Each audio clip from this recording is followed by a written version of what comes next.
Give me 1 minute.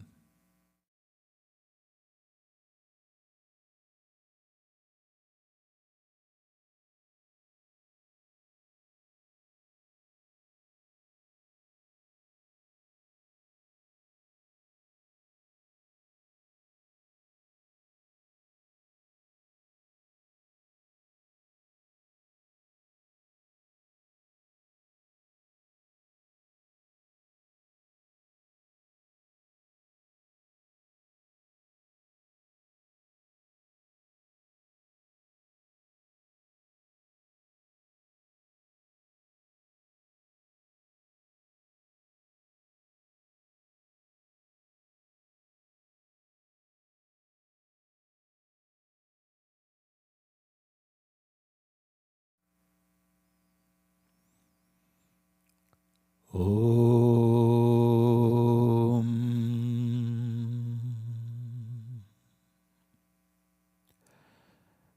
Guru Brahma Guru Vishnu Guru Devo Maheshwaraha Guru Sakshat Param Brahma Tasmai Shri Gurave Namaha Ajnanadimirandhasya Jnananjanashalakaya Chakshurunmilitam Yena Tasmai Shri Gurave Namaha Tumeva Madhacha Pita Tvameva Tumeva Bandhuscha Sakha Tvameva Tumeva Vidyadravinam Tumeva Sarvam Amriteshwari Mam Tumeva Sarvam Amriteshwari Mam Tumeva Sarvam Amriteshwari Mam.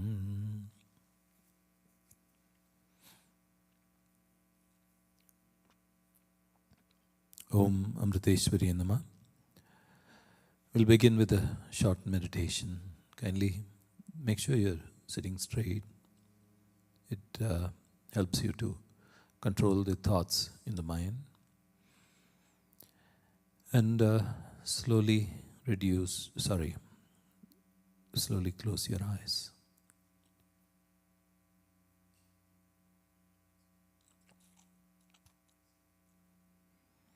Try to watch your breath, breathing normally, but with full awareness of each and every inhalation and exhalation. Be an observer, a witness to your breathing process.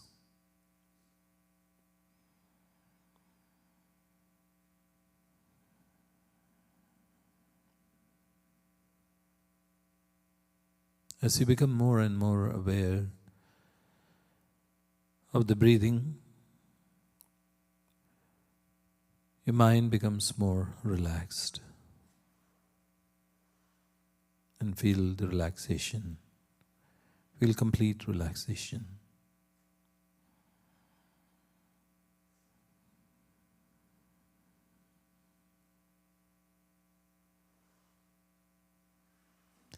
And now we'll chant Om 3 times, and as we chant Om, imagine the sound of Om to arise from your navel area and not from your throat. And visualize the sound traveling upwards along your spine, cleansing the body, the mind, and the atmosphere around you. Now kindly take a deep breath.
Feel the reverberations of Om in each and every cell of your body.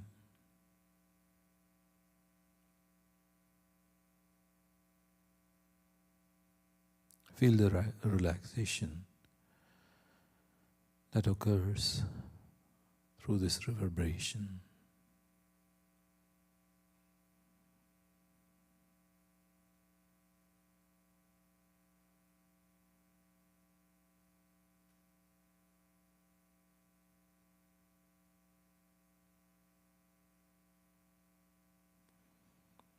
And now as you breathe, once again observe your breathing process.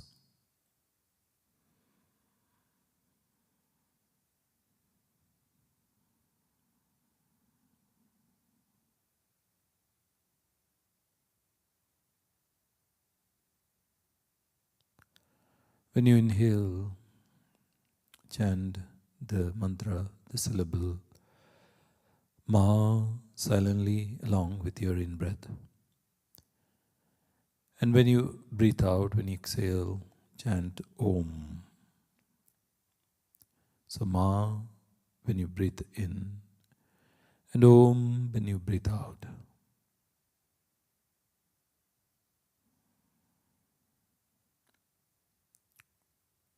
There is a slight pause between Ma and Om. Just take a few seconds and holding your breath in between Ma and Om.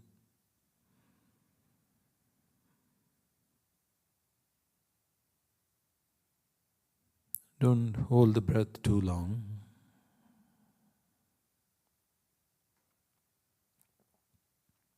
Ma is a representation of divine love and Om of divine light.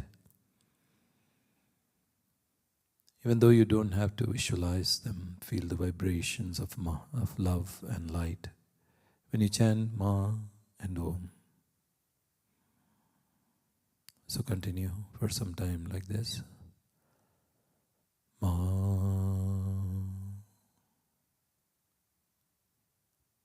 Om, Ma. Hold your breath. Om, Ma,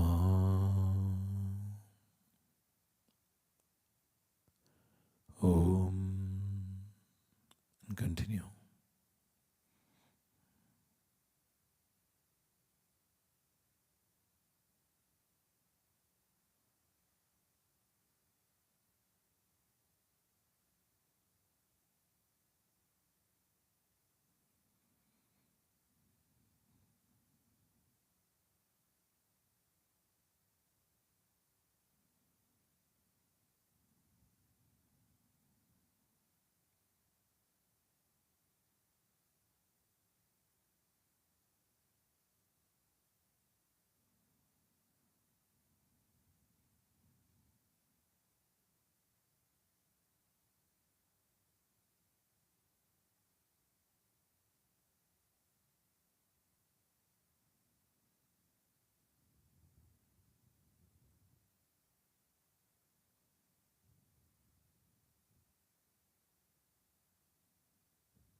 Slowly and slowly the reverberations of Ma and Om become more and more subtle.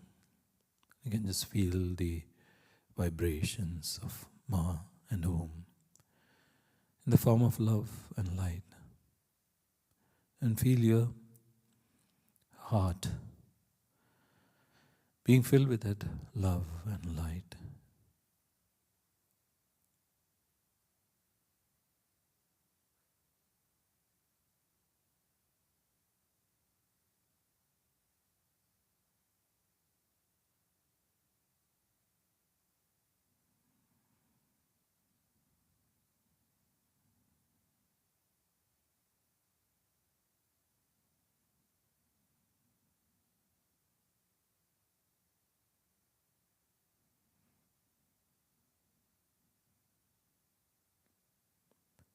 As your heart fills with love and light and overflows, imagine a beautiful ray of light going out from your heart to all the beings in this world, like the rays of the sun. And imagine the light having the qualities of love and light, of peace, of compassion. And imagine this light, when it touches each and every being, they also become more loving, more peaceful, more blissful, and more compassionate. And while imagining so, we'll chant the Loka Samasta prayer 9 times. Om Loka Samasta Sukhino Bhavantu. Loka Samasta Sukhino Bhavantu. Loka Samasta Sukhino Bhavantu. Loka Samasta Sukhino Bhavantu. Loka Samasta Sukhino Bhavantu. Loka Samasta Sukhino Bhavantu. Loka Samasta Sukhino Bhavantu. Loka Samasta Sukhino Bhavantu. Loka Samasta Sukhino Bhavantu. Om Shanti Shanti Shanti. Om Shri Gurubhyo Namaha. Harihi Om.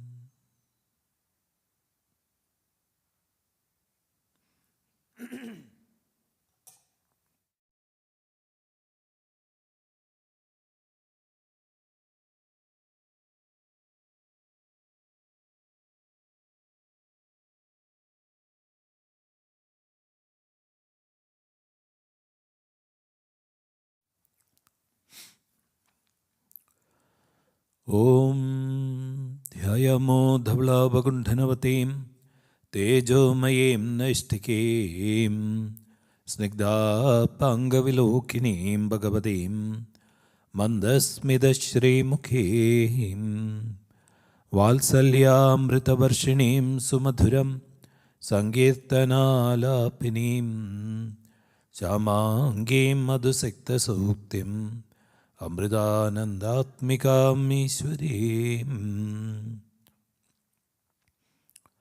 Om Sadashiva Samarambham Shankaracharya Madhyamam Asmadacharya Paryandam Vande Guru Parambaram. Sruti Smriti Purananam Alayam Karunalayam. Namami Bhagavat Padam Shankaram Logashankaram. Shankaram Shankaracharyam Keshavam Bhadarayanam. Sutra Bhashya Kritau Vande Bhagavandau Punapunaha. Ishwarau Gururagmedi Murti Bheda Vibhagine Vyomavad Vyapta Dehaya Dakshinamurtaye Namaha. Om Guru Brahma Guru Vishnu Guru Devo Maheshwaraha Guru Sakshat Param Brahma Tasmai Shri Gurave Namaha.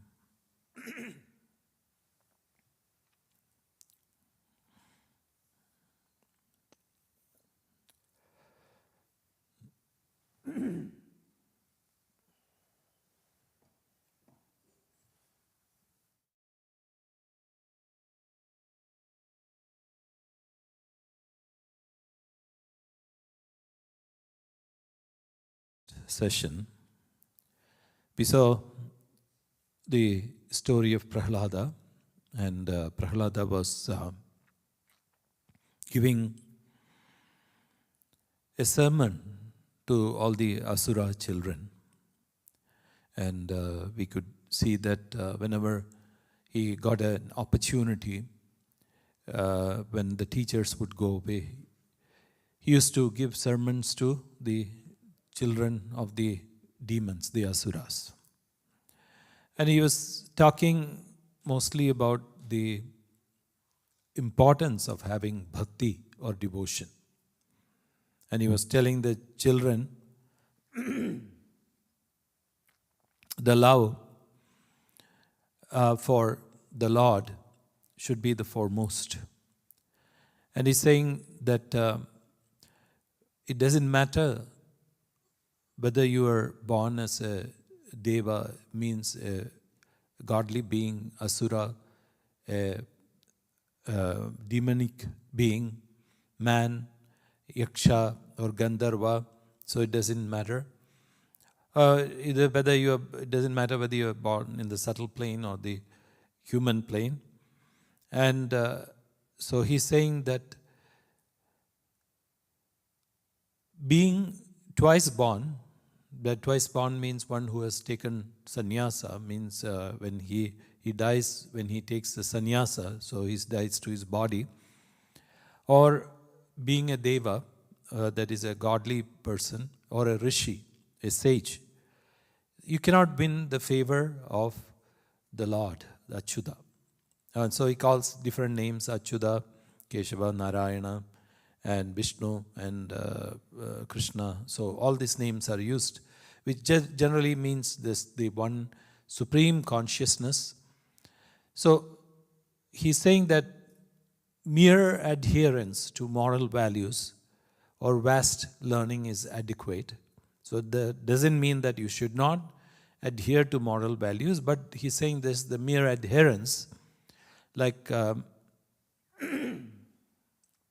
some of the priests or the people in the priestly class do, they adhere moral values and they have vast learning also of the Vedas, but that's not going to have an effect on Achyuta.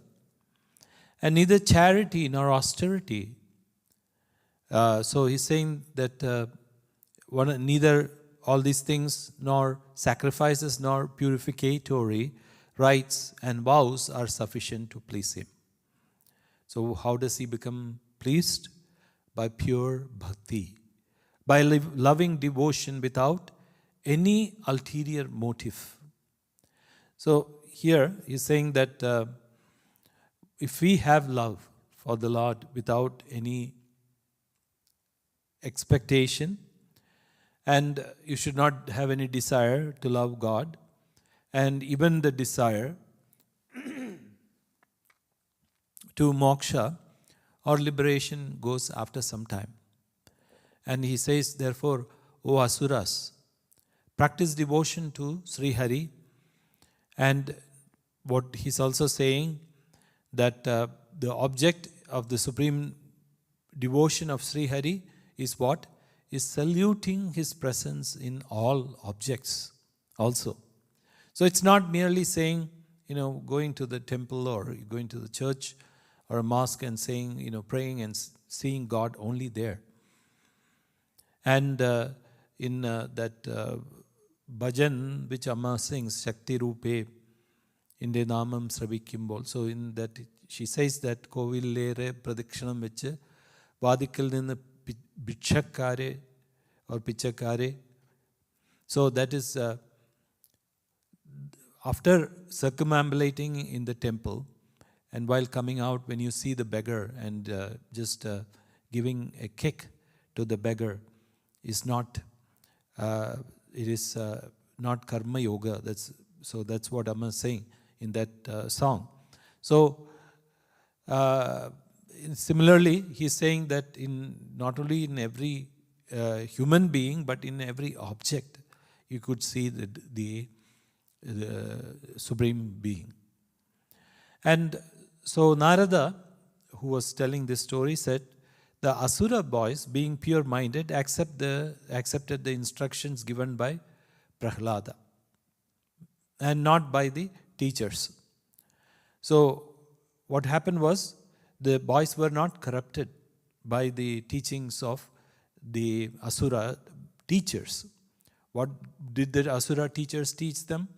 So in one sense, we can say they were talking about worldly subjects, that is dharma, artha and kama, but they never talked about moksha. So how to make more money, how to fight with your enemies and win over them. Then the other thing he was talking about was fulfilling your desire. These were the three things. And so naturally, the boys were attracted to Prahlada. And you might have seen this very often. When an adult goes and teaches children, they will listen to them, but it is more interesting if a boy of their own age or a little older than them goes and teaches them, then they will just accept it so quickly, and they will learn so fast. So that is the nature of children. Some like a peer or a little bit older than them, not too old. If they are too old, then they will take it with a salt or a grain of salt, right? And they will just think about it, and then only they will assimilate it. But just as a small boy goes and teaches them, they will just immediately absorb it. So that's what happened. And now the teacher saw how the minds of the boys were becoming more and more prone to contemplation in solitude. So when they learned about Prahlada's sermon and started practicing, they went into solitude and they started contemplating on his words. And the teachers were much frightened to note this development, and to avoid blame falling on them, reported the whole matter to their ruler, Hiranyakashipu. So what was Hiranyakashipu's instruction? That these boys should not get corrupted, and they should only learn about the demon clan and how to become more and more proficient as a demon. And when Hiranyakashipu heard this, his body trembled in violent rage on hearing of his son's unbearable misconduct, and he decided to kill the boy himself. Why? Because he tried every method to kill Prahlada and nothing worked. So now, as a last resort, he decided to kill the boy himself, his own boy, his own son. And raining abusive words on Prahlada, who least deserved such harsh treatment, Hiranya, cruel by nature, looked at him with an angry sidelong glance, and hissing like a trampled serpent, addressed the boy who stood before him, saluting in all humility and composure. So how was Prahlada standing in front of his father, who was getting so angry? He was just with his folded arms, not getting angry at all, not getting perturbed that his father was getting angry at him.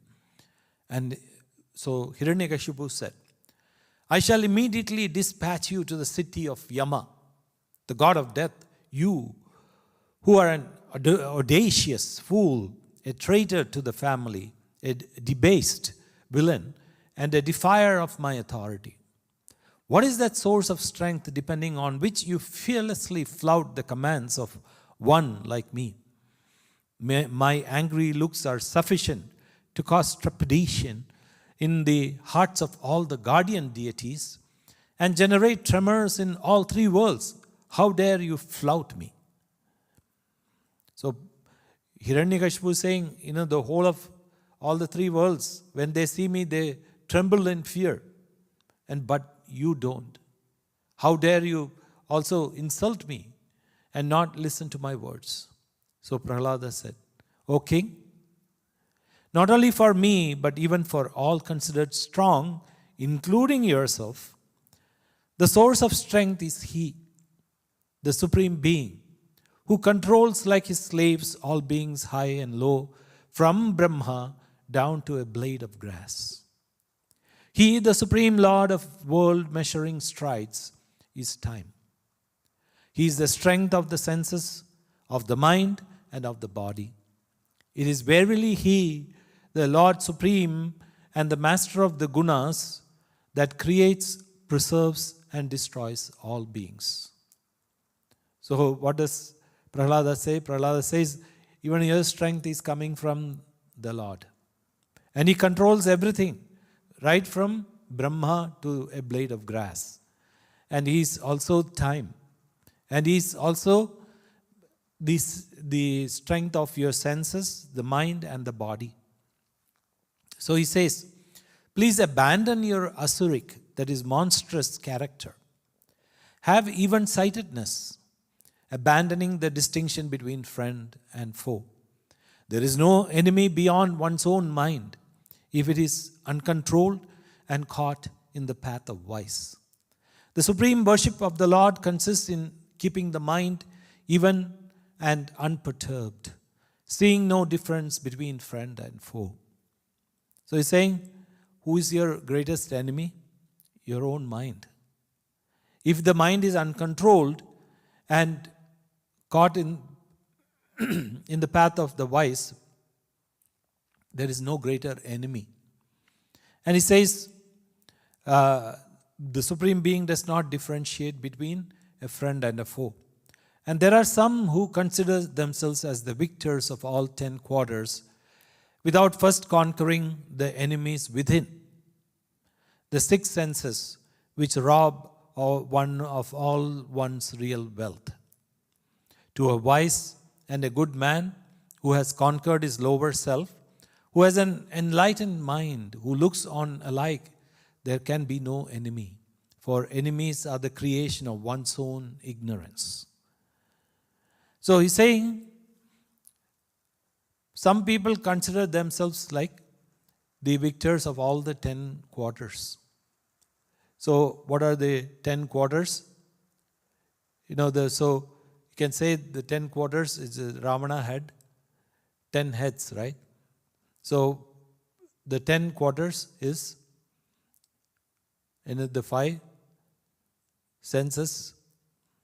So then we can say the mind, the intellect, then also the 3 states of sleep, waking up, and dream. So all these are the 10 quarters. And he says, without conquering the enemies within, the 6 senses, which rob, 6 senses here means only 5 plus the mind. So which rob one of all one's real wealth. So he says, to a wise man and a good man who has conquered his lower self, and he sees everybody as equal, and he doesn't see the difference between a friend and a foe. And Hiranyakashipu said, O fool, you who indulge in such senseless and arrogant talk are facing imminent death. For none but those who are face to face with death will talk such unbridled nonsense. Continuing, Hiranya asked, O hapless fellow, where is that Lord of the worlds whom you speak, if there is such other than me? So here Hiranyakashipu is saying, you are talking like a fool. And we always do this, right? We tell others, what a fool you are. And you talk like a fool. But we don't realize what we are talking about. And the fool is nothing but ourselves. So Hiranyakashipu is saying, I am the Lord of the three worlds. And who else is there? And so he says, where is he? Prahlada replies, everywhere. Why? Then Hiranyakashipu asks, is he in this pillar then? Questioned Hiranya. I see him there too, replied Prahlada, looking at the pillar. So there was a pillar in the the court of Hiranyakashipu. And he's showing that pillar and says, is Lord there in this pillar? And so Prahlada's answer is beautiful. He says that he's there too. So I, the master of the universe, says Hiranyakashipu, am now going to sever your head. O you imbecile, impertinent prattler, let Hari, of whom you speak as the shelter of all, protect you, if he can, said Hiranya. And castigating his highly pious son with such angry and abusive words, the powerful Hiranyakashipu jumped up from his throne, sword in his hand, and delivered a blow with his very strong fist on the pillar wherein Prahlada said he saw Sri Hari. So he takes his sword and jumps and cuts off the pillar. Immediately, a terrific sound arose from that pillar.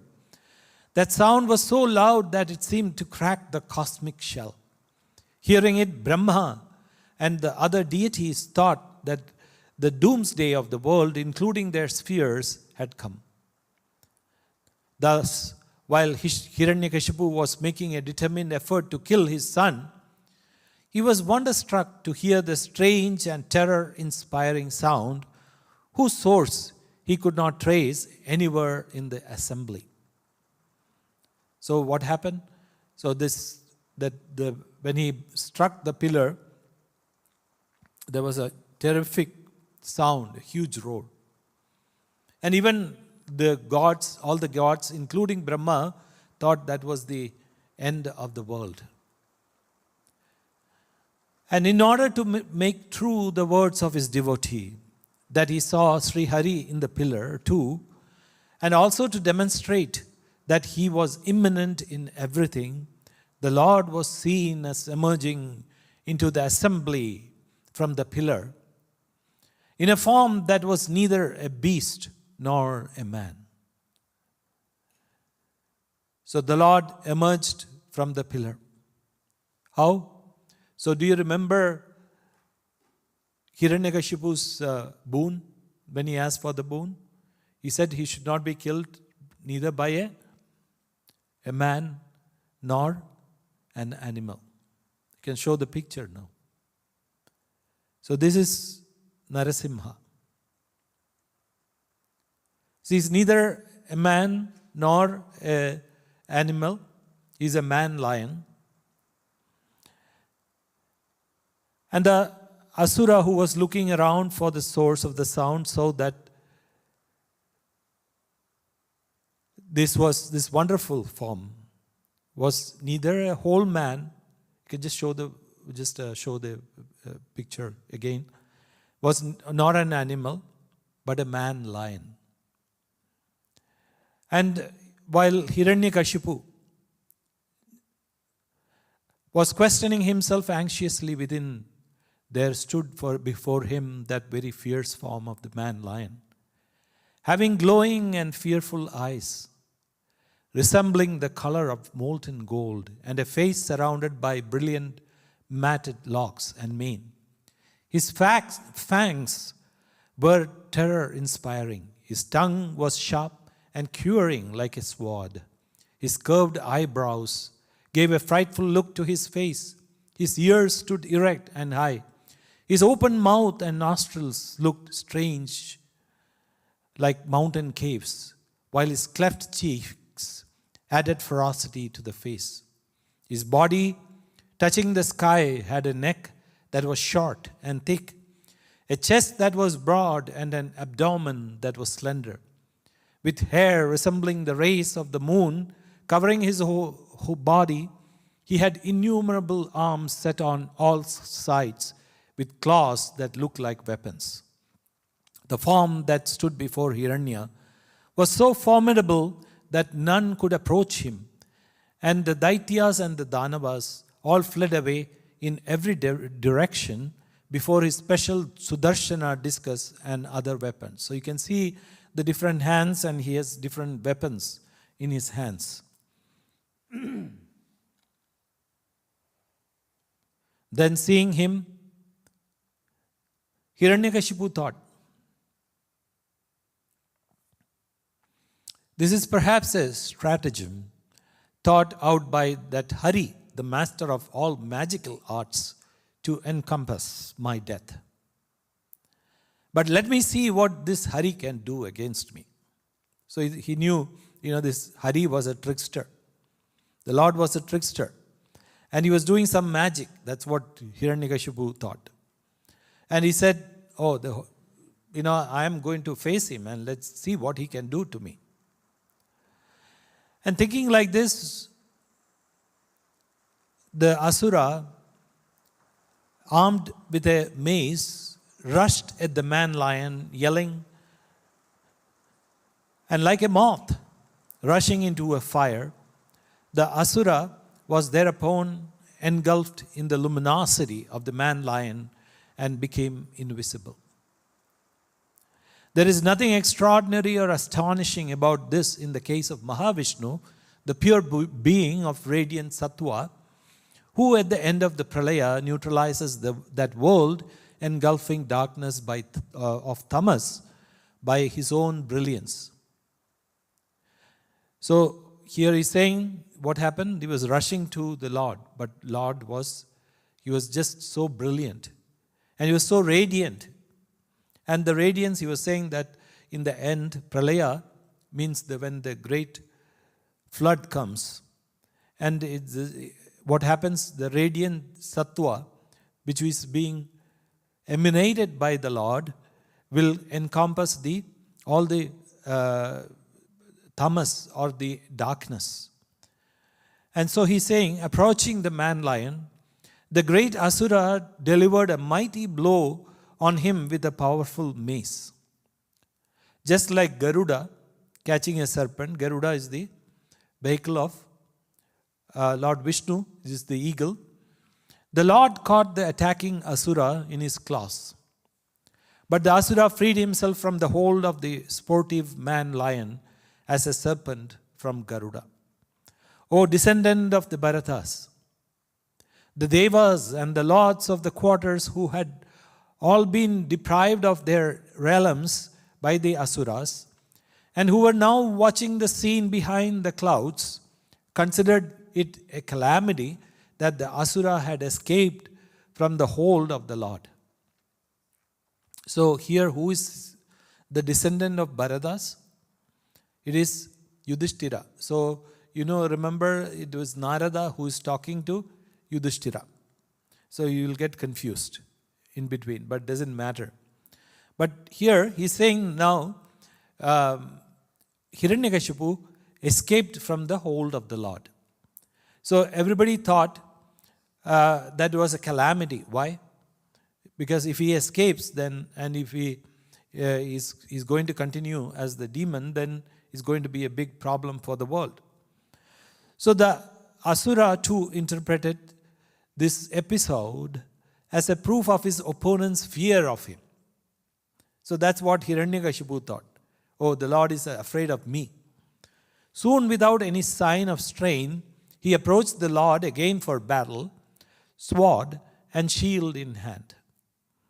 So, in other times also, there has been many occasions when Lord Rama and Lord Krishna, when they started fighting, they would run away.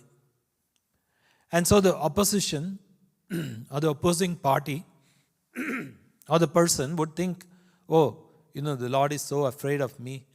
So the Lord allows the ego to grow.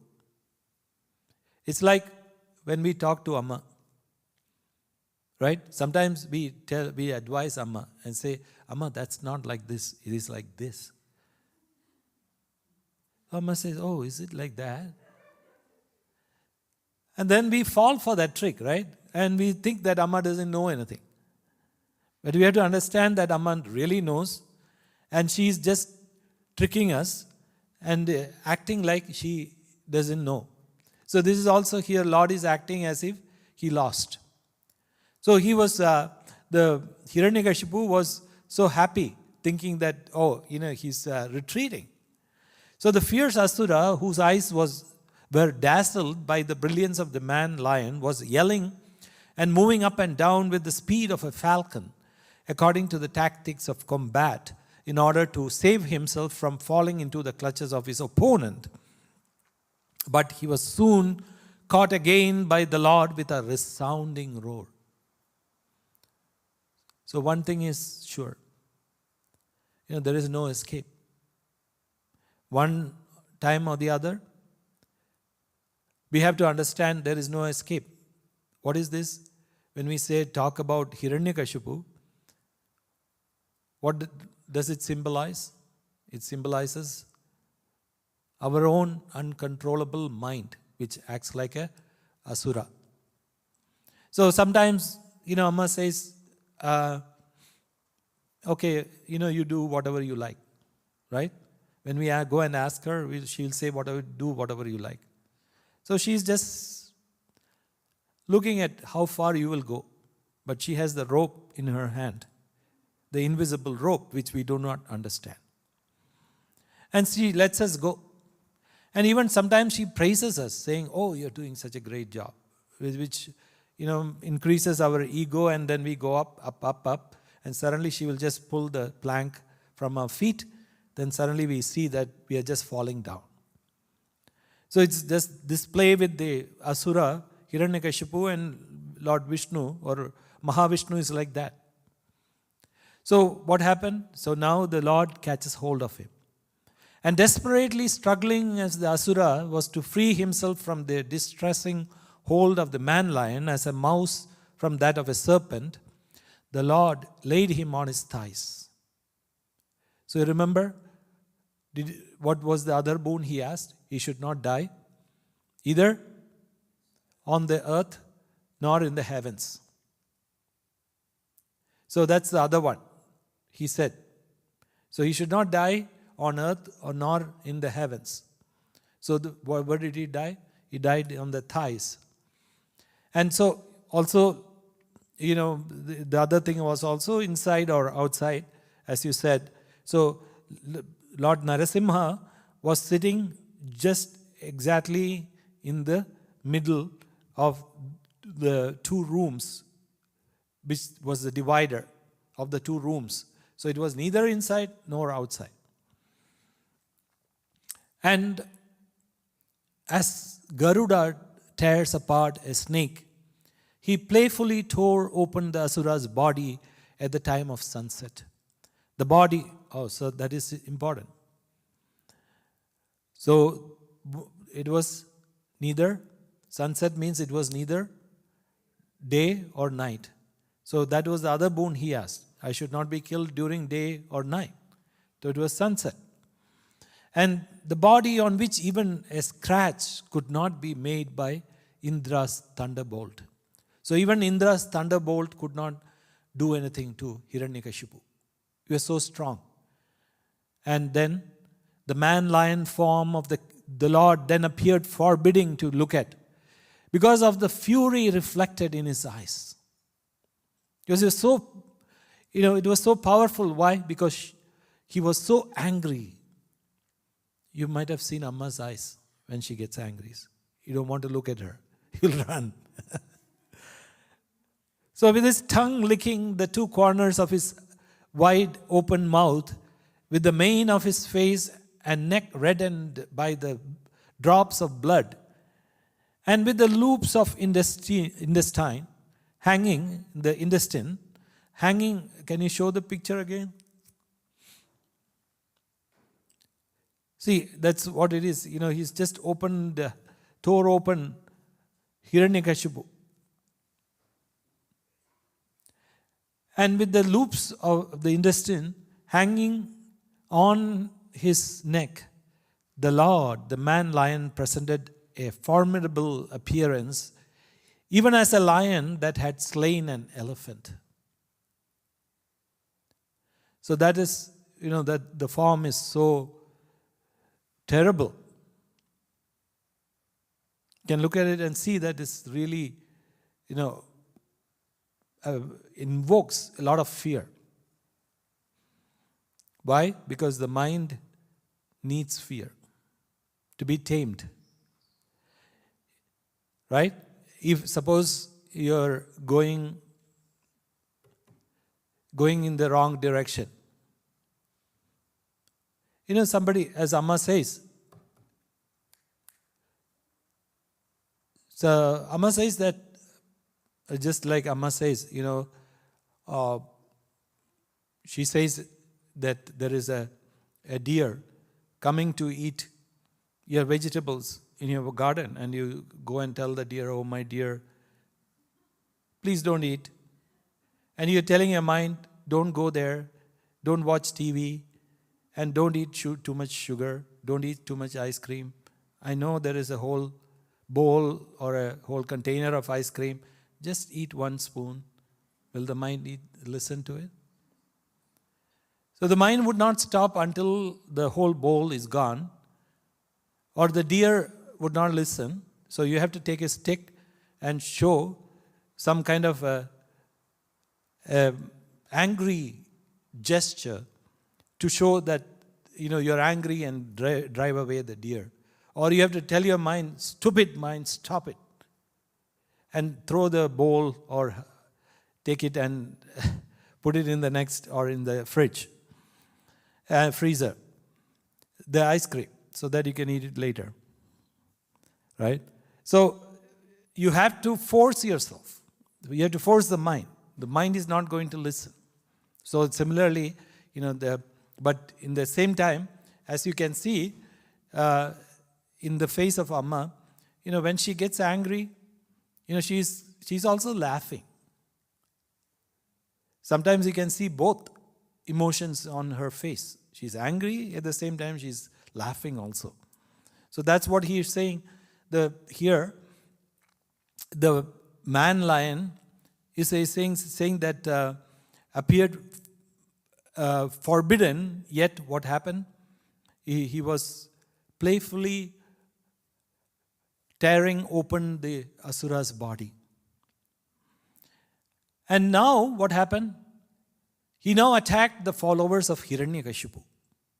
Throwing aside the body of Hiranya with the heart torn out, the multi-armed man-lion went around attacking and killing in hundreds with the stroke of his nails the numerous followers of the Asura who were standing with uplifted weapons in readiness to strike.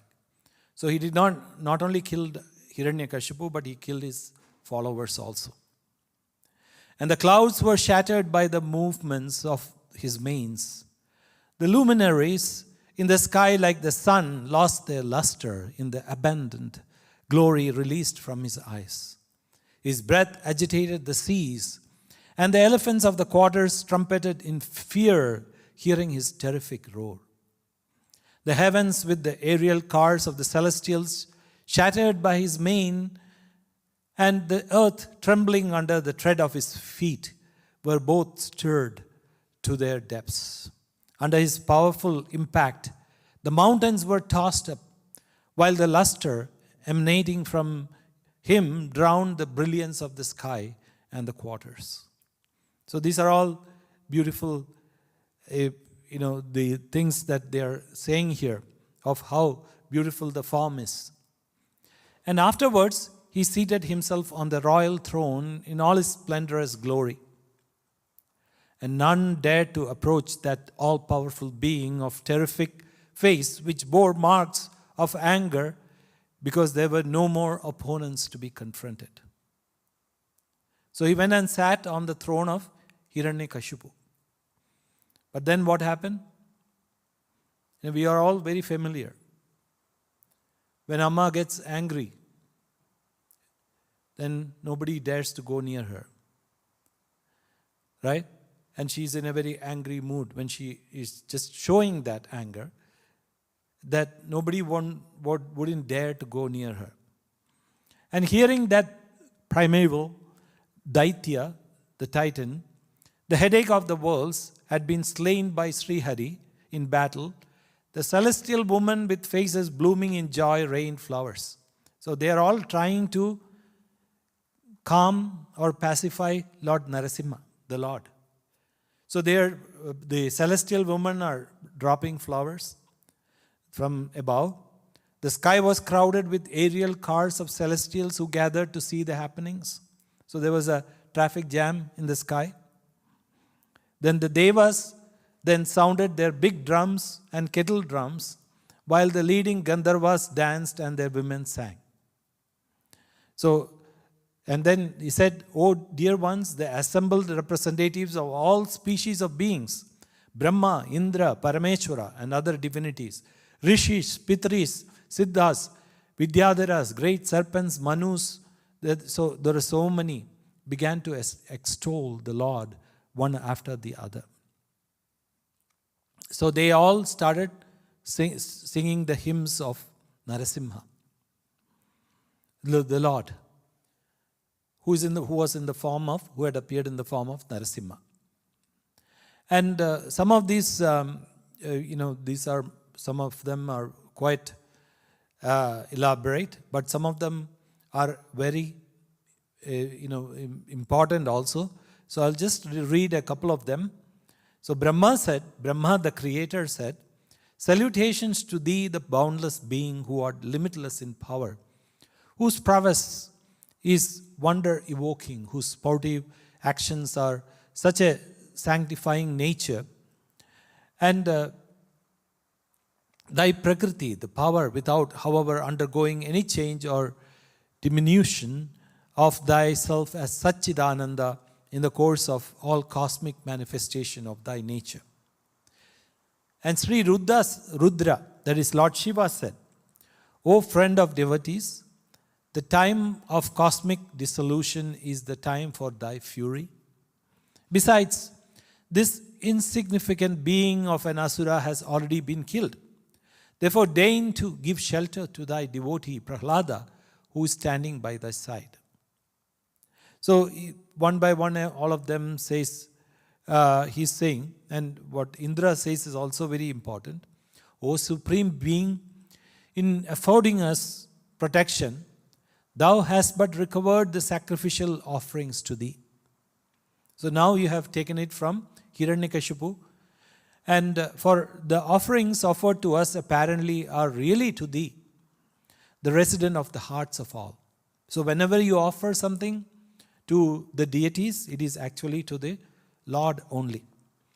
"And the lotus of our hearts, which was thy residence and which was taken over by the Asura, has been reoccupied by thee and has begun to bloom again."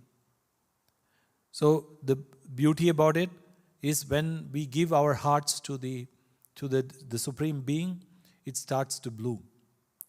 "And for those who are engaged in thy service, of what use are these felicities of three worlds liable to time's depredation?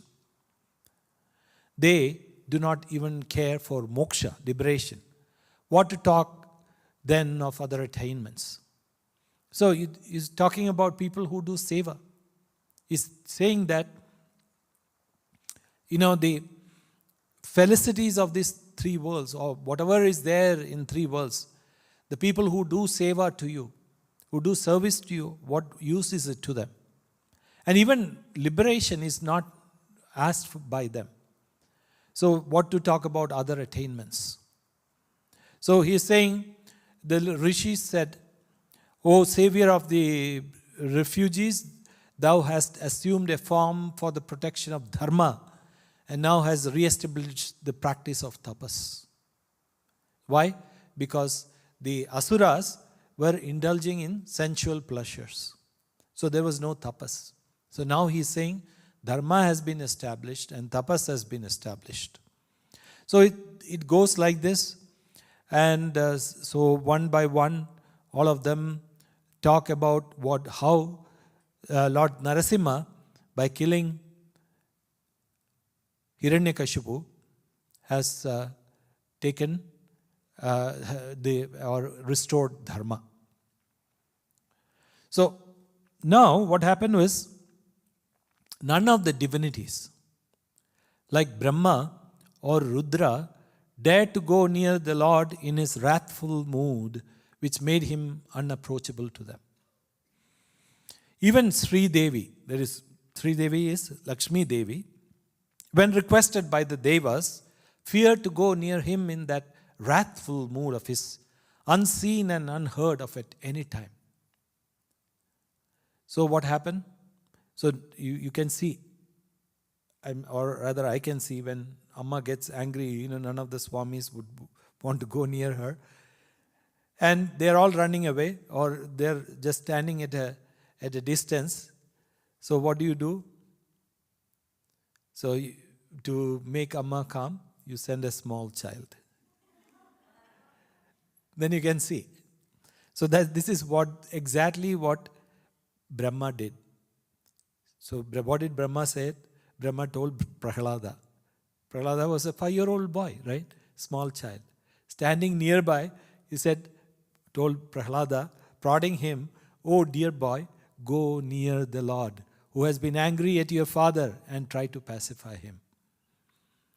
So he is the only one who could pacify Lord Narasimha at that time, because they had never seen the Lord so angry before. And agreeing to do so, that great lover of the Lord, Prahlada, advanced slowly towards him, and with palms joined in salutation, prostrated full length on the ground before him. So what did Prahlada do? He went in and just surrendered to the Lord. And just surrender, the sign of surrender is prostration. And when he saw the boy lying in prostration before him, the Lord was bathed in an upsurge of tender feelings. So what happens when you see a small baby? Even the Lord was so taken aback. So he lifted him up and placed him on his head, those divine palms of which offer shelter to those who are frightened by the threat of the serpent of time. The touch of the Lord's palms at once dissipated all traces of ignorance from Prahlada's heart and filled it with the clear presence of the Lord. Overflowing with bliss within his heart, melted in love, his hair stood on end, and tears streamed from his eyes. So you can see what happened to Prahlada when the Lord touched him and just placed his hand on his head. So it was, Prahlada's heart became completely full, and with the presence of the Lord, not only outside but internally also. And as a result, he was overflowing with bliss. And what are the signs of bliss? You can see that his hairs were standing up, and tears were streaming out of his eyes. His heart and eyes fixed on the Lord, his mind peaceful and concentrated, he now began to extol Sri Hari in a voice tremulous with love. So, why was Prahlada not afraid? Yeah, he had so much of love. And even in that fierce form, he saw, what did he saw? Only the form of the Lord. He did not see the fierceness because of his love. So, what happened to Prahlada was, because he saw of his immense love, he was not afraid. That's always, you remember, Amma always tells us, what is the need to fear Amma? When we fear Amma, what does that mean? That we have done something wrong. Or our heart is still filled with impurity. and it's not filled with love. There is still some vasanas residing. Or the other thing is, as you know, like there is we have done something wrong and we know that Amma knows that we have done wrong, and so we are afraid to go near her. Whereas in Prahlada's case, he had no fear at all. Why? He was so pure, so innocent. You could see this like sometimes in Devi Bhava. Many of us are hesitant because of Amma's, that power that she radiates during Devi Bhava, right? And sometimes you're afraid to go so close, and even if Amma hugs you, you are hesitant to do anything as freely as when she is in the ordinary bhava. But you look at children, they don't care, they will just go and hug Amma. Why? Because they are so innocent, they are so full of love. They'll just hug Amma as if nothing has happened. And you can see that they don't care about the consequences, because it's not that they don't know, but their heart is so filled with love that they don't remember anything else. So if we become like that, that's what Amma says. If we become like that, then there is nothing to be afraid of the Lord or Amma. And be in her presence. And so what happens? That love not only fills, you see the beautiful form outside, but the love fills your heart also with the form of the Lord within also. So may Amma give us that kind of a love where we will see her both internally and externally and have no more fear of her beautiful form. Om Amriteshwari Namah.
जपो जपो अम्मा अम्मा अम्बा नाम जपो रे जपो जपो अम्मा अम्मा अम्बा नाम जपो जपो अम्मा अम्मा अम्बा नाम जपो रे, जपो जपो अम्मा अम्मा अम्बा नाम जपो रे, इष्ट नाम सत्य नाम मुक्ति नाम जपो रे, इष्ट नाम सत्य नाम मुक्ति नाम जपो रे, इष्ट नाम सत्य नाम मुक्ति नाम जपो रे, इष्ट नाम सत्य नाम मुक्ति नाम जपो रे, इष्ट नाम सत्य नाम मुक्ति नाम जपो रे, इष्ट नाम सत्य नाम मुक्ति नाम जपो रे, इष्ट नाम सत्य नाम मुक्ति नाम जपो रे, इष्ट नाम सत्य नाम मुक्ति नाम जपो रे, जपो जपो अम्मा अम्मा अम्बा नाम जपो रे, जपो अम्मा अम्मा अम्बा नाम जपो रे, अखिलांडेश्वरी जगदम्बा जपो रे, अखिलांडेश्वरी जगदम्बा जपो रे, अमृतपुरेश्वरी जगदम्बा जपो रे, अमृतपुरेश्वरी जगदम्बा जपो रे, इष्ट नाम सत्य नाम मुक्ति नाम जपो रे, इष्ट नाम सत्य नाम मुक्ति नाम जपो रे, इष्ट नाम सत्य नाम मुक्ति नाम जपो रे, इष्ट नाम सत्य नाम मुक्ति नाम जपो रे, जपो जपो अम्मा अम्मा अम्बा नाम जपो रे, जपो जपो अम्मा अम्मा अम्बा नाम जपो रे,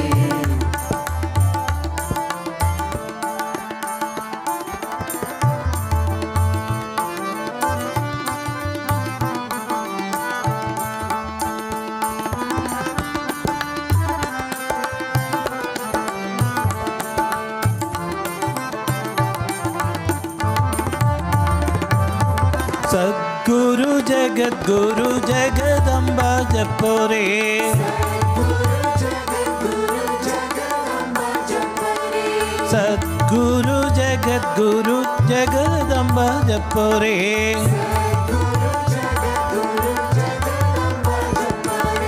इष्ट नाम सत्य नाम मुक्ति नाम जपो रे, इष्ट नाम सत्य नाम मुक्ति नाम जपो रे, इष्ट नाम सत्य नाम मुक्ति नाम जपो रे, इष्ट नाम सत्य नाम मुक्ति नाम जपो रे, अम्ब नाम कर्म नाम योग नाम जपो रे,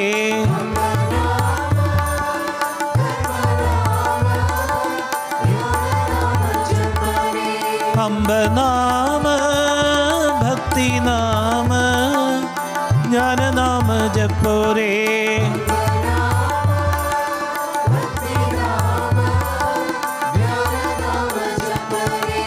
अम्ब नाम ब्रह्म नाम दिव्य नाम जपो रे,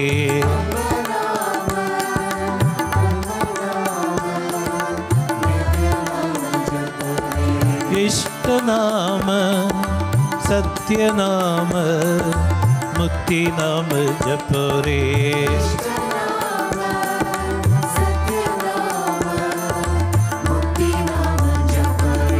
जपो जपो अम्मा अम्मा अम्बा नाम जपो रे, जपो जपो अम्मा अम्मा अम्बा नाम जपो रे, इष्ट नाम सत्य नाम मुक्ति नाम जपो रे, इष्ट नाम सत्य नाम मुक्ति नाम जपो रे, जपो जपो अम्मा अम्मा अम्बा नाम जपो रे, जपो जपो अम्मा अम्मा अम्बा नाम जपो रे, जपो जपो अम्मा अम्मा अम्बा नाम जपो रे जपो जपो अम्मा अम्मा अम्बा नाम जपो रे जपो जपो अम्मा अम्मा अम्बा नाम जपो रे जपो जपो अम्मा अम्मा अम्बा नाम जपो रे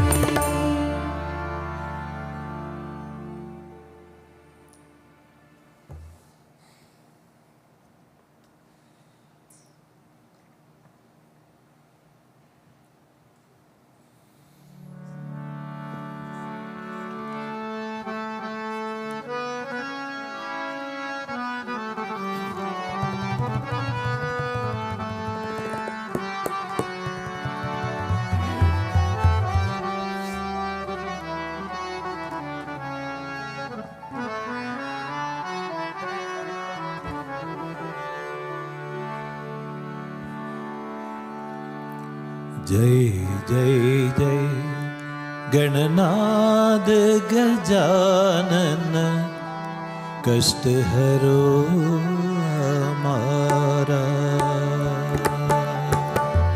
जय जय जय गणनाद गजानन कष्ट हरो हमारा जय जय जय गणनाथ गजानन कष्ट हरो हमारा जय जय जय गणनाद गजानन कष्ट हरो हमारा गणपति कष्ट हरो हमारा गणपति कष्ट हरो हमारा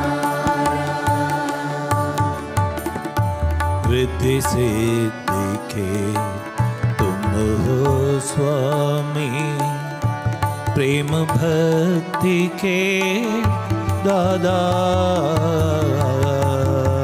रिद्धि सिद्धि के तुम हो स्वामी प्रेम भक्ति के दाता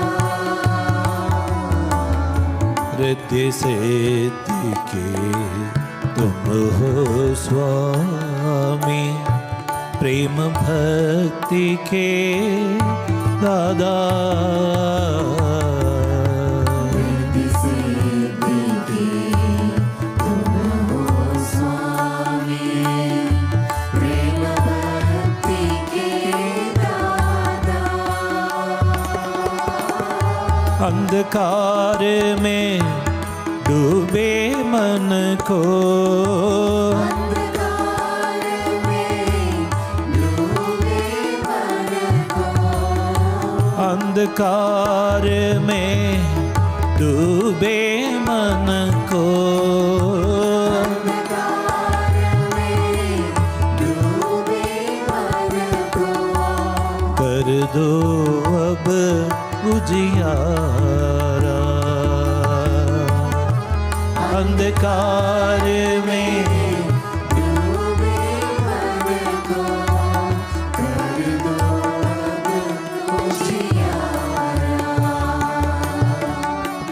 तुझको मेरा पहला वंदन तुझको मेरा पहला वंदन तुझको मेरा पहला वंदन तुझको मेरा पहला वंदन बार बार प्रणाम गजानन बार बार प्रणाम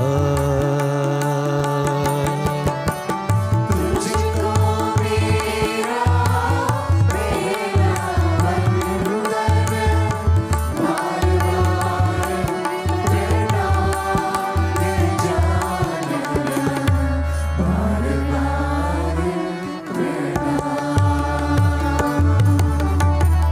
जय जय जय गणनाथ गजानन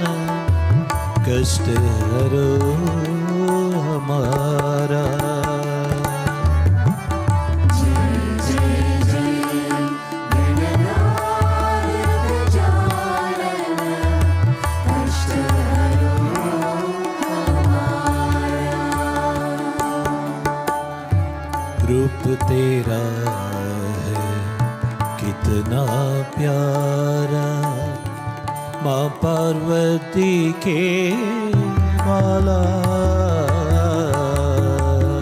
रूप तेरा है कितना प्यारा, माँ पार्वती के वाला। रूप तेरा है कितना प्यारा, माँ पार्वती के वाला। रूप तेरा है कितना प्यारा, माँ पार्वती के वाला। माना मात पिता जग सारा,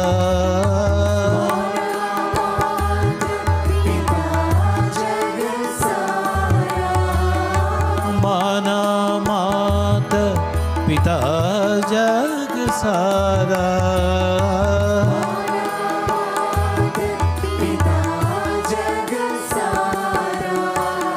परम ज्ञान फल पाया,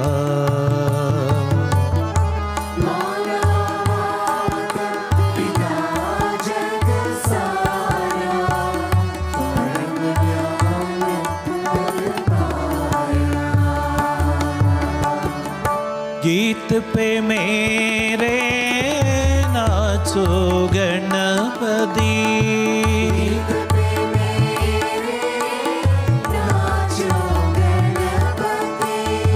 गीत पे मेरे नाचो गणपति।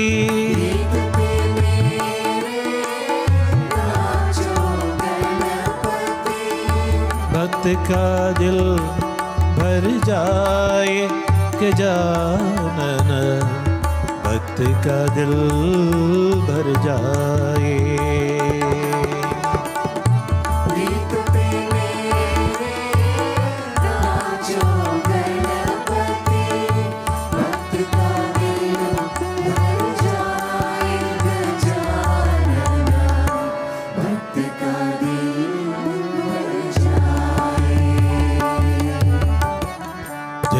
जय जय गणनाथ गजानन, कष्ट हरो हमारा। जय जय जय गणनाथ गजानन, कष्ट हरो हमारा। गणपति कष्ट हरो हमारा,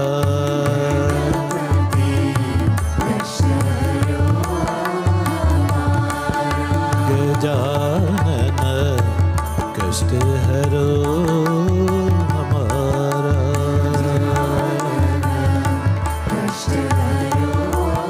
हमारा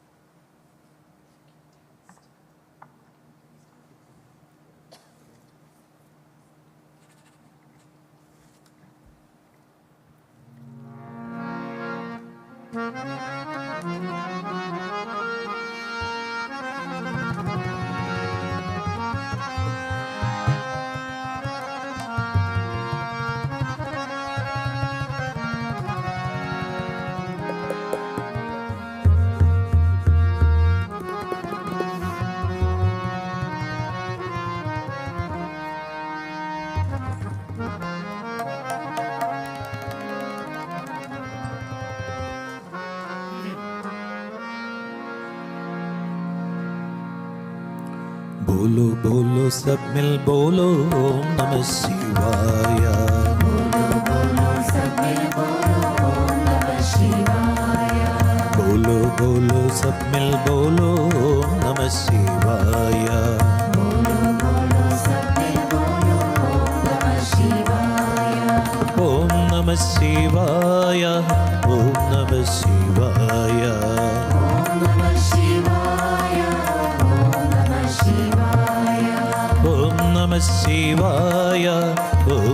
Shivaya.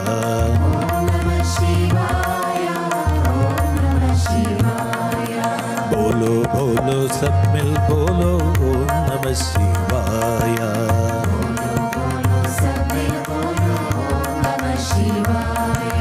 जूट जड़ा में गंगा धारी,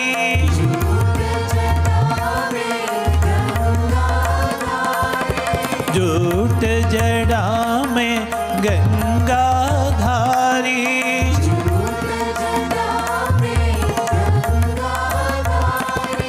त्रिशूल धारी डमरू बजावे,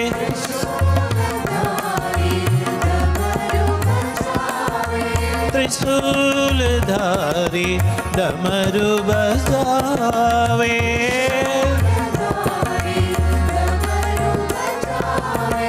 डम डम डम डम डमरू बजे,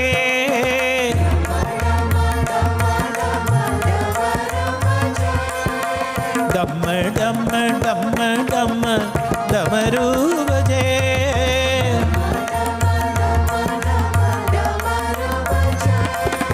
गूंज उठाओ नमः शिवाय,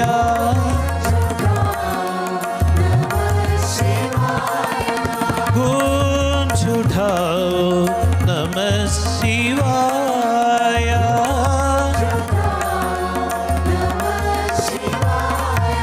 बोलो बोलो सब मिल बोलो नमः शिवाय, बोलो बोलो सब मिल बोलो नमः शिवाय, ओम नमः शिवाय, ओम नमः शिवाय, ओम नमः शिवाय, ओम नमः शिवाय, बोलो बोलो सब मिल बोलो नमः शिवाय,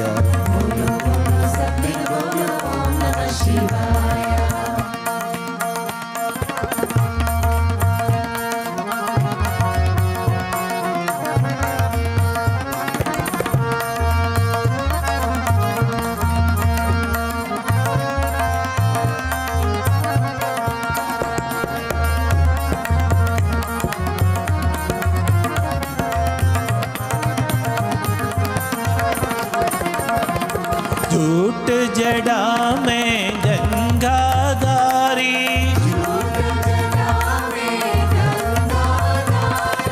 झूठ जड़ा में गंगाधारी, त्रिशूल धारी डमरू बजावे, त्रिशूल धारी डमरू बजावे, डम डम डम डम डमरू बजे,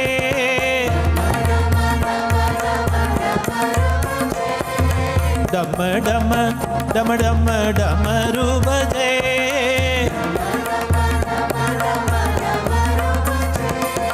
गूंज उठाओ नमः शिवाय,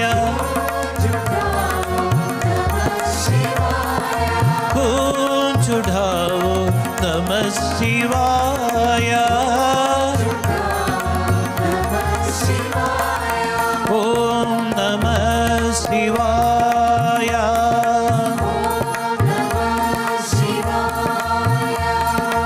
ओम नमः शिवाय,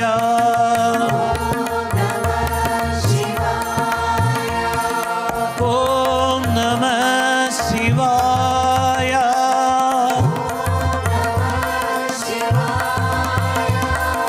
ओम नमः शिवाय,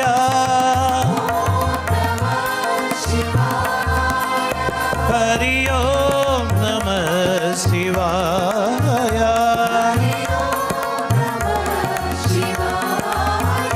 हरि ओम नमः शिवाय,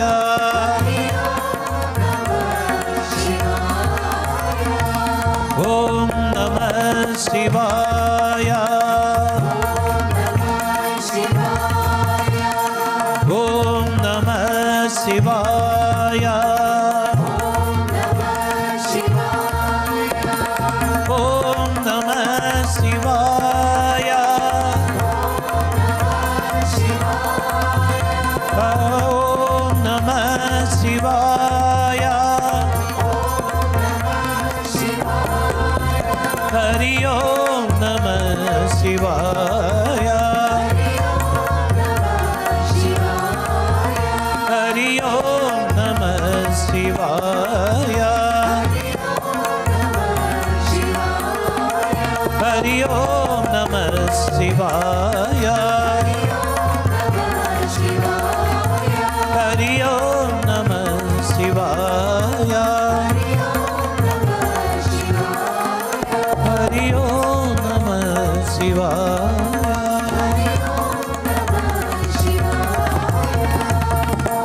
Bolo bolo sab mil bolo Om Namah Shivaya.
Jai Radha Madhava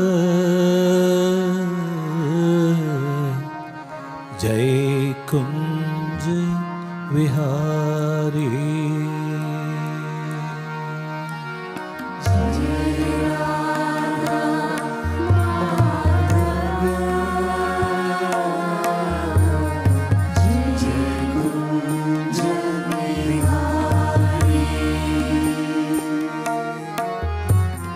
Jai Radha Madhava Jai Kunj Vihari.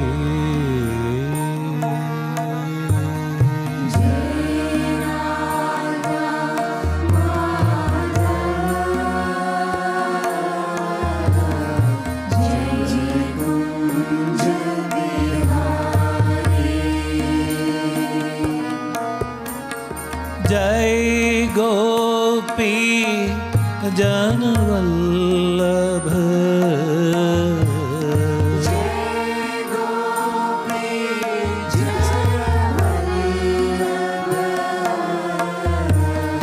Jai Gopi Janvallabha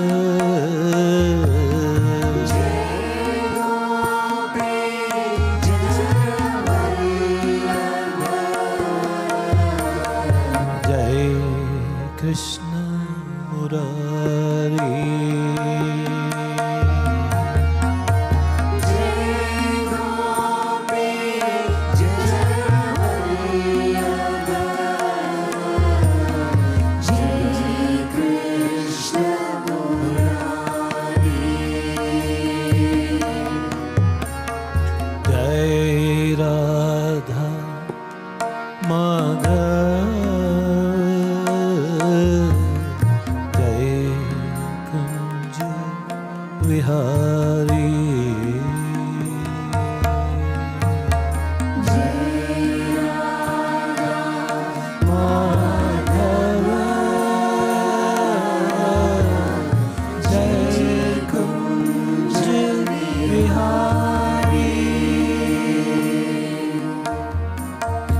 यशोदनन्दन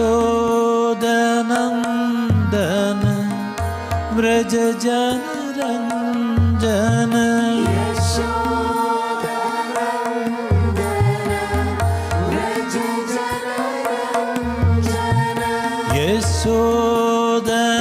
यशोदनन्दन Vraj जनरञ्जन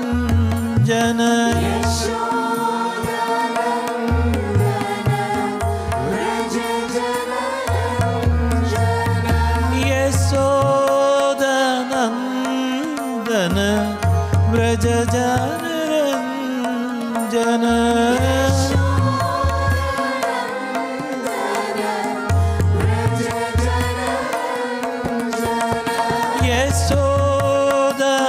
यशोदनन्दन Vraj जनरञ्जन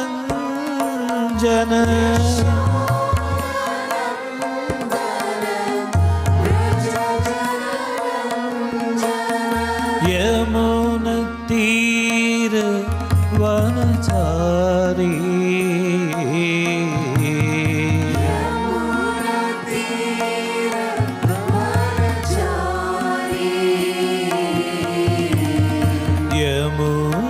यमुनतीर वनचारी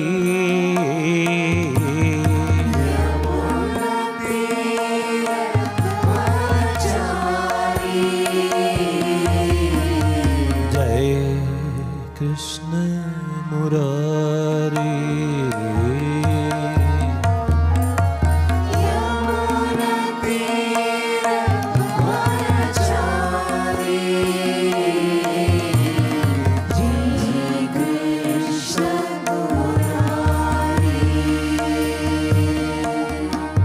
हरे राम हरे Ram Ram Ram Hare Hare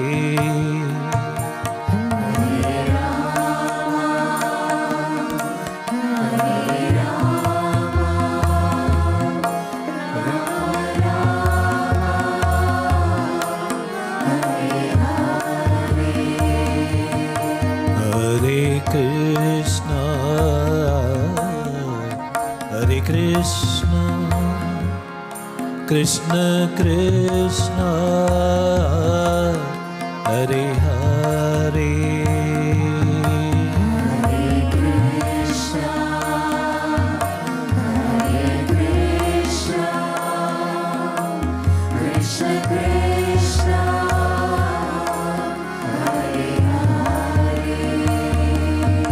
Hare Ram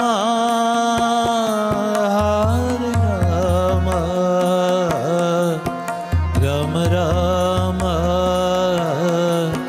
Hare Hare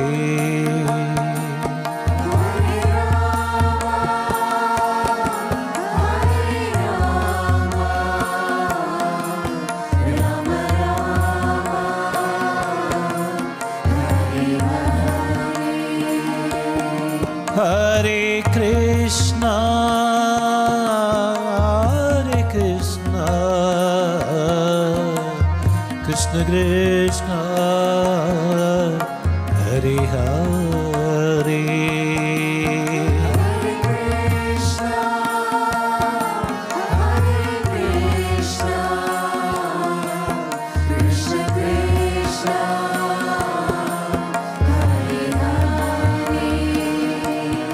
Ram Ram Hare Hare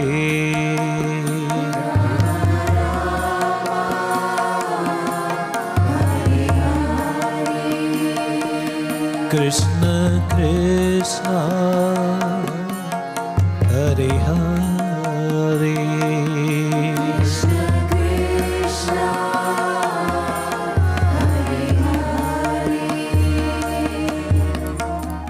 Hare Ram Ram Ram Hare Hare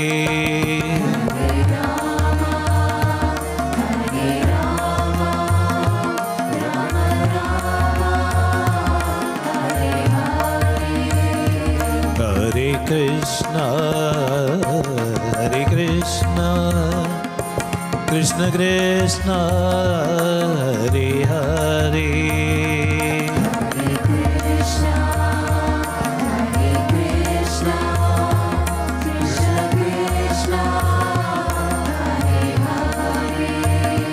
Hare Rama, Rama Rama, Hare Hare.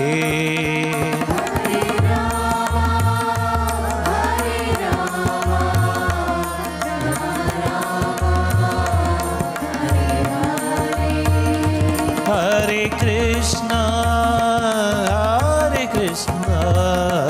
Krishna Krishna, Hare Hare. Hare Krishna, Krishna Krishna, Hare Hare. Hare Rama, Rama Rama, Hare Hare.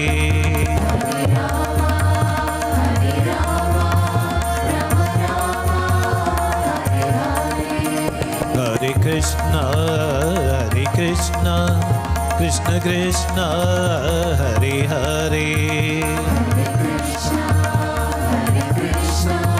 Krishna Krishna, Hare Hare. Hare Rama, Rama Rama, Hare Hare.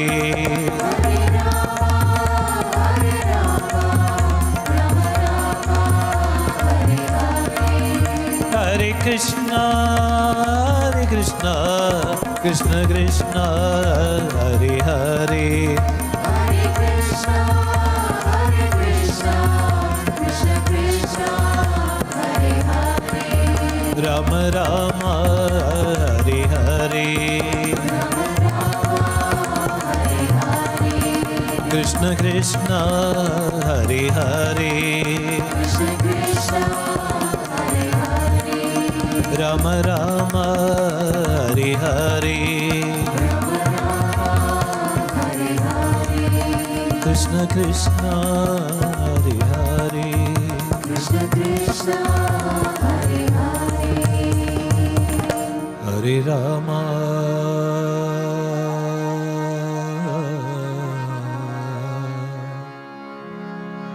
Hare Rama,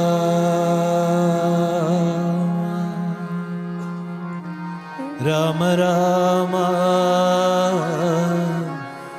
Hare Hare. Hare Krishna, Hare Krishna, Krishna Krishna, Hare Hare. Rama Rama, Hare Hare. Krishna Krishna,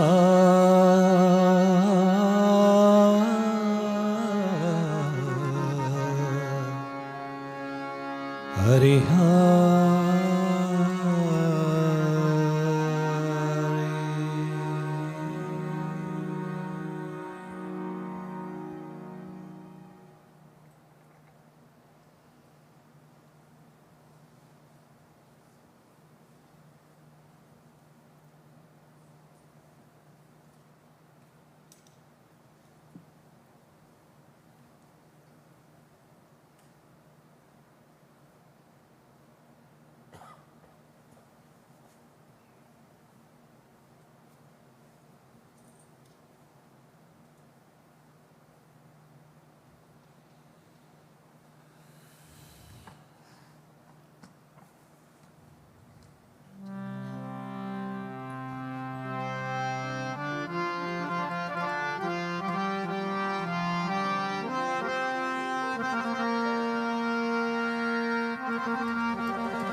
Amriteshwari मङ्गलं प्रणमदा मुक्तिप्रदे मङ्गलं भुवनेश्वरी मङ्गलं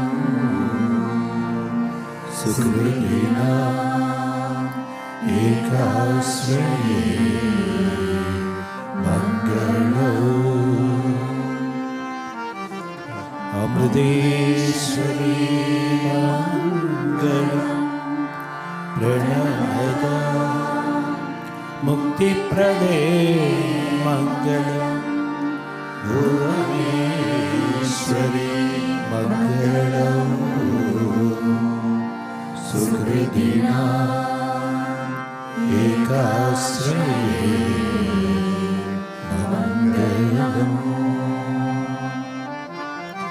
हृदयेश्वरी मङ्गलं हृदिलसत्तेजोर्मयी मङ्गलं मृदुभाषिणी मङ्गलं विजयदा प्रेमाग्रदे मङ्गलं विजयदा प्रेमाकृदे मङ्गलं विजयदा प्रेमाकृदे मङ्गलम्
सकलागम निगमादिषु चरिते अमृतानन्दमयि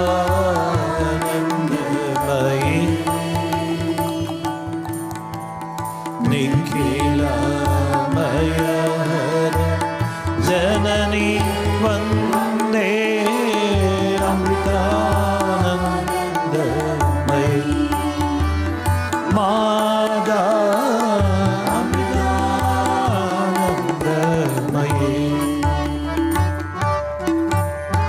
प्रेम रसामृत वर्षे माता अमृतानन्दमयी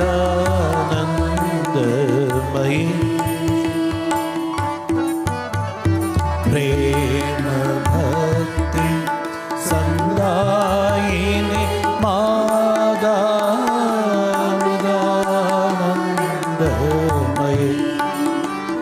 माता अमृतानन्दमयी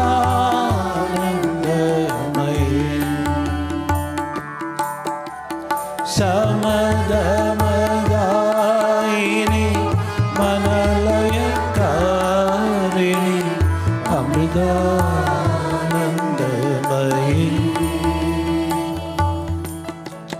सददं मम हृदि वसदा देवी अमृतानन्दमयी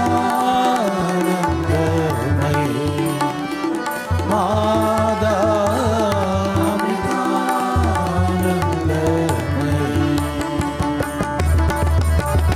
पतितोद्धार निरंतर हृदये अमृतानन्दमयी परमहंस पद निलये देवी अमृतानन्दमयी माता अमृतानन्दमयी हे जननी जनि मरण निवारिणी अमृतानन्दमयी हे श्रुत जन परिपालिनी जयदा अमृतानन्दमयी माता अमृतानन्दमयी सुरजन पूजित जय जगदम्बा अमृतानन्दमयी सहज समाधिषु धन्ये देवी अमृतानन्दमयी माता अमृतानन्दमयी माता अमृतानन्दमयी माता अमृतानन्दमयी ॐ जय जय जगजननी वन्दे अमृतानन्दमयी मंगल आरती माता भवानी अमृतानन्दमयी माता अमृतानन्दमयी माता अमृतानन्दमयी। जय बोलो सद्गुरु माता अमृतानंदमयी देवी की।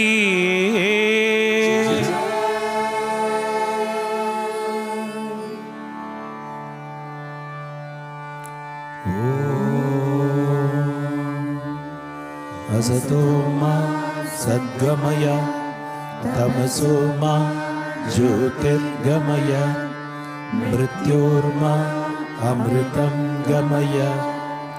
ओम शांति शांति शांति।